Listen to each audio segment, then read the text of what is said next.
আসসালামু আলাইকুম ওয়া রাহমাতুল্লাহ। জুনায়েদ টিউটোরিয়ালের আজকের আয়োজনে সবাইকে স্বাগত। সাথে আছি মোহাম্মদ জুনায়েদ রেজা। প্রিয় শিক্ষার্থী, ষষ্ঠ শ্রেণীর শিক্ষার্থী যারা এই জীবজগৎ অধ্যায় নিয়ে একটু সমস্যায় আছো, তাদের জন্য আমার এই আয়োজন। আমরা ইতিমধ্যেই 16 নম্বর স্লাইড, 17 নম্বর স্লাইড এবং 18 নম্বর স্লাইডের এইটুকু অংশ আমরা এখনো আলোচনা করিনি। অর্থাৎ এই যে জীবের শ্রেণীকরণ এইটুকু আমরা শুধুমাত্র বাংলাটা পড়েছিলাম। আজকে আমি চেষ্টা করব এই সম্পূর্ণ জীবজগৎ অর্থাৎ আদিকোষী জীব, প্রকৃতকোষী জীব, প্রোটিস্টা, ফাঞ্জাই, প্লান্টি, অ্যানিমেলিয়া, এই সমস্ত কিছু তোমাদেরকে ক্লিয়ার করে দেব। এখন এগুলো ক্লিয়ার করতে গেলে অবশ্যই একটু সময় লাগবে, এই সময়টা তোমরা আমাকে দিবা। যাই হোক, চলে যাই আলোচনাতে। দেখো, এখানে বলছে বিজ্ঞানীদের মতে পৃথিবীতে প্রায় 87 লক্ষ বিভিন্ন রকমের জীব রয়েছে। এই পৃথিবীতে এত অসংখ্য জীব আছে যে তুমি যদি এগুলোকে কখনো শনাক্ত করতেও পারো সমস্ত জীবকে, তাহলে তার সংখ্যা এমন একটা সংখ্যায় গিয়ে দাঁড়াবে যা কল্পনা অতীত। তো বিজ্ঞানীদের মতে এখন পর্যন্ত 87 লক্ষ ভিন্ন ভিন্ন জীব আবিষ্কৃত হয়েছে, এগুলোর বৈশিষ্ট্য বর্ণনা করা সম্ভব হয়েছে। তো এই যে বৈচিত্র্যময় ভিন্ন ভিন্ন জীব, 87 লক্ষ জীব, এগুলো কিন্তু কোনোটার সাথে মিলে না। প্রত্যেকটাই আলাদা, প্রত্যেকটাই ভিন্নধর্মী, প্রত্যেকটারই ভিন্ন ভিন্ন বৈশিষ্ট্য আছে। তো তাদের যে বৈশিষ্ট্য, এই বৈশিষ্ট্যের আলোকে তাদেরকে শ্রেণীকরণ করা হয়।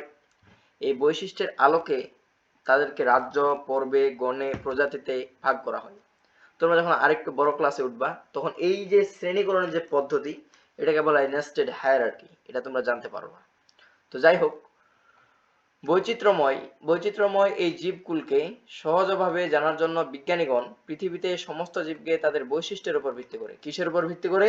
বৈশিষ্ট্যের উপর ভিত্তি করে, বিবিধ ভিত্তি করে শ্রেণীবদ্ধকরণের চেষ্টা করেছেন। তোমাদেরকে বললাম এই প্রত্যেকটা জীব এক একটা থেকে আলাদা। এই যে এক একটার থেকে এক একটা আলাদা, তোমার থেকে আমি আলাদা, আমার থেকে তুমি আলাদা, গরু থেকে মানুষ আলাদা, এই যে একটা নিয়ম, এই যে একটা শৃঙ্খলাবদ্ধ নিয়ম, এই যে একটা বৈশিষ্ট্যের নিয়ম, এই যে প্রকৃতির একটা নিয়ম, এই প্রকৃতির বৈশিষ্ট্য, প্রকৃতির ভিত্তি, প্রকৃতির বৈশিষ্ট্যের উপর ভিত্তি করে, সৃষ্টির বৈশিষ্ট্যের উপর ভিত্তি করে, সৃষ্টির ভিন্নতার উপর ভিত্তি করে জীবের শ্রেণীকরণ করা হয়েছে, তাই না?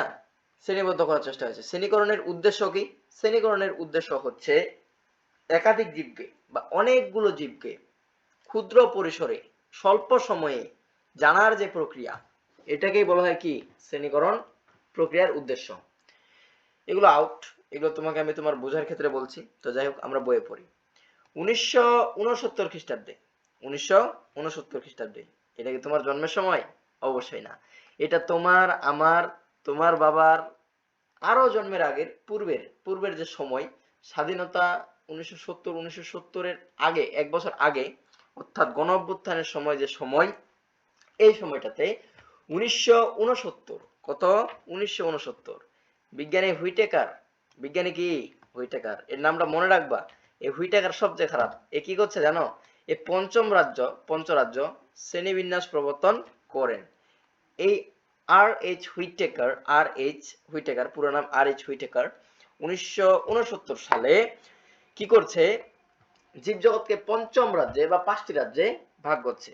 এবার বলছে দেখো, 1974 খ্রিস্টাব্দে আবার আরেক বেটা কি বলছে? 1974 সালে বিজ্ঞানী মার্গিউলিস উক্ত শ্রেণীবিন্যাসকে, এই শ্রেণীবিন্যাসকে কি করে? পুনর্বিন্যাস করে জীবজগতের আধুনিক শ্রেণীবিন্যাস প্রবর্তন করেন। তাহলে তিনি কি করেন? তিনি এই 5টি রাজ্যকে আবার পুনরায় সাজান। তিনি এসে কি করেন? এবার বলছে আধুনিক শ্রেণীবিন্যাসটি নিম্নরূপ। এই যে মার্গিউলিস, এই যে তোমার মানে বড় ভাই মার্গিউলিস, এ আসে কি করলো জানো? এ আসে জীবজগৎকে কোষের নিউক্লিয়াসের উপর ভিত্তি করে জীবজগৎকে প্রধানত 2টি ভাগে ভাগ করলো। কি? এক হচ্ছে আদিকোষ, দুই কি? দুই হচ্ছে প্রকৃত কোষ। প্রকৃত কোষ। কোষের মধ্যে আছে নিউক্লিয়াস, সাইটোপ্লাজমীয় অঙ্গাণু, মাইটোকন্ড্রিয়া, রাইবোজোম, লাইসোজোম, গোলজি বস্তু, এন্ডোপ্লাজমিক রেটিকুলাম, কোষ ঝিল্লি, প্রোটোপ্লাজম। তো এগুলো তোমাকে যদি আমি এখন পড়াইতে যাই, এই আলোচনাটা একদম ভেস্তে যাবে। তো যাই হোক, আদিকোষী জীব, আদিকোষী জীব বলতে তুমি এইটুকু মনে রাখো, আদিকোষ কোনটা? যে জীবের নিউক্লিয়াস, যে জীবের নিউক্লিয়াস সুগঠিত নয়, যে জীবের কোষের নিউক্লিয়াস সুগঠিত নয়, তাই হচ্ছে কোন কোষ? আদিকোষ। আর যে জীবের কি নিউক্লিয়াস সুগঠিত, সুসংঘবদ্ধ, সেটাই হচ্ছে প্রকৃতকোষী জীব। তাহলে বিজ্ঞানী মার্গিওলিস শ্রেণীবিন্যাস, আধুনিক শ্রেণীবিন্যাসটি করেন দুইটি ভাগে, আদিকোষী জীব আর প্রকৃতকোষী জীব। এবার আদিকোষী জীব আবার হচ্ছে এই সমস্ত কিছুকে, এই যে 1969 সালে হুইটেকার পঞ্চম রাজ্যে ভাগ করছে, এই পঞ্চম রাজ্যগুলো কি কি? রাজ্য 1 আদিকোষী জীবের ভাগ আছে একটা, আদিকোষী জীবে পড়ছে একটা রাজ্য। মনে করো বাংলাদেশের 8টা বিভাগ, এই 8টা বিভাগের মধ্যে সবারই কি উপজেলা সমান, সবারই কি জেলা সমান? না। ঠিক একইভাবে আদিকোষী জীবের রাজ্য হলো একটা, এটা হলো মনেরা। কি? মনেরা। তাহলে মনের রাজ্যের যে জীবগুলো, এগুলোর নিউক্লিয়াস কি সুগঠিত হবে? অবশ্যই না, তাই না? এবার দেখো প্রকৃতকোষী জীব কোনগুলো? যে জীবের কোষের নিউক্লিয়াসটি সুগঠিত। কেমন? সুগঠিত, অর্থাৎ নিউক্লিয় পর্দা দ্বারা আবৃত। এই প্রকৃতকোষী জীব আবার 4 ভাগে বিভক্ত, বা রাজ্য এদের আবার 4টি, মানে 5টা রাজ্যের মধ্যে আদিকোষীকে দিয়েছে একটা।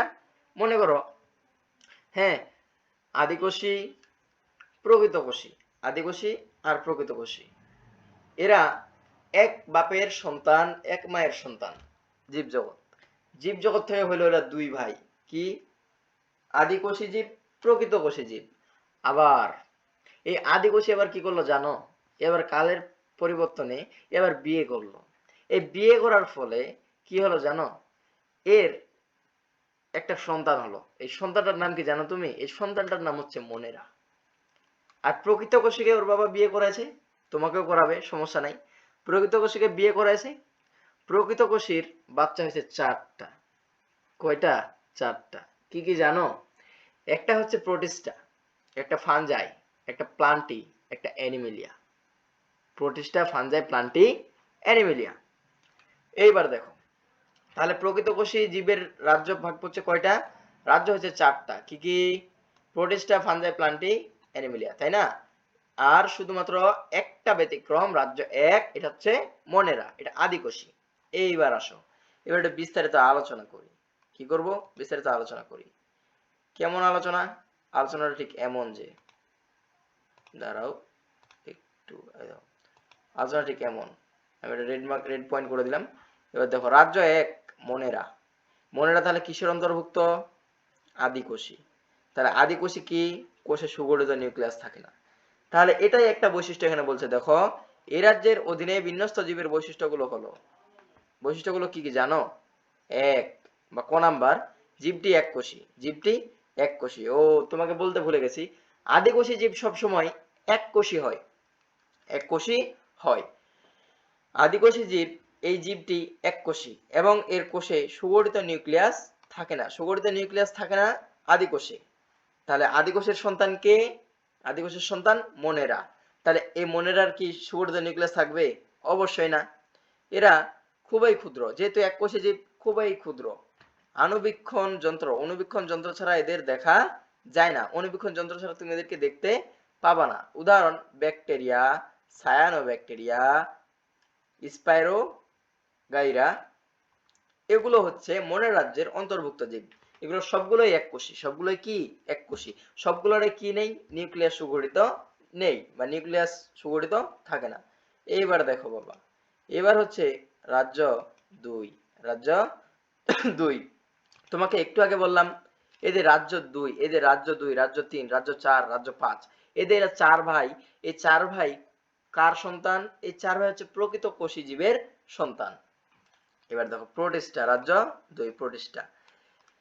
এর অধীনে ওই সকল জীবকে বিন্যস্ত করা যায়, এর অধীনে ওই সকল জীবকে বিন্যস্ত করা যায় যাদের কোষ সুগঠিত নিউক্লিয়াস যুক্ত। এরা এককোষী বা বহুকোষী কলোনিয়াল যুক্ত একক বা দলবদ্ধভাবে থাকতে পারে, যেমন ইউগ্লেনা, অ্যামিবা, অ্যামিবা। তোমাদেরকে আমি একটু চিত্র দেখাই, চিত্র হচ্ছে এমন যে কি দেখাবো, অ্যামিবা না,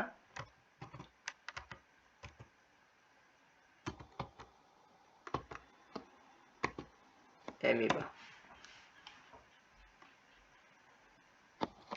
এটা একটু লোড হোক।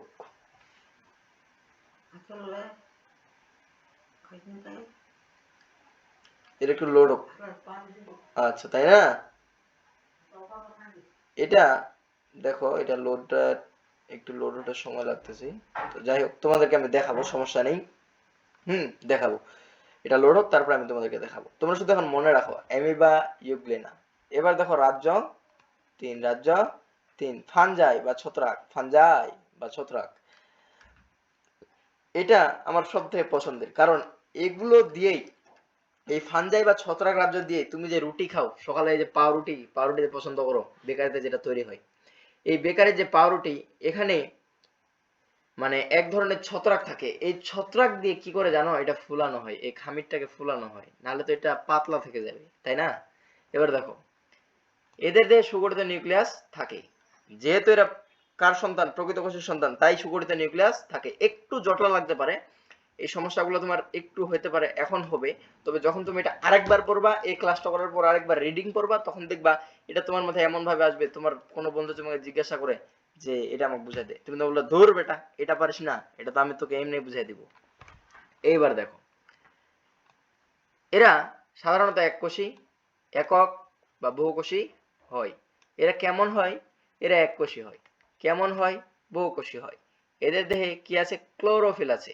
ক্লোরোফিল নেই, এদের দেহে ক্লোরোফিল নেই। তাই এরা কেমন? তাই এরা পরভোজী। দেখি তো অ্যামিবা আসছে কিনা। এই যে অ্যামিবা, দাঁড়াও তো, তার আগে অ্যামিবা প্রোটিস্টা রাজ্যের অন্তর্গত। এই যে বাবা অ্যামিবা, ওমা, এই যে এই হচ্ছে অ্যামিবা।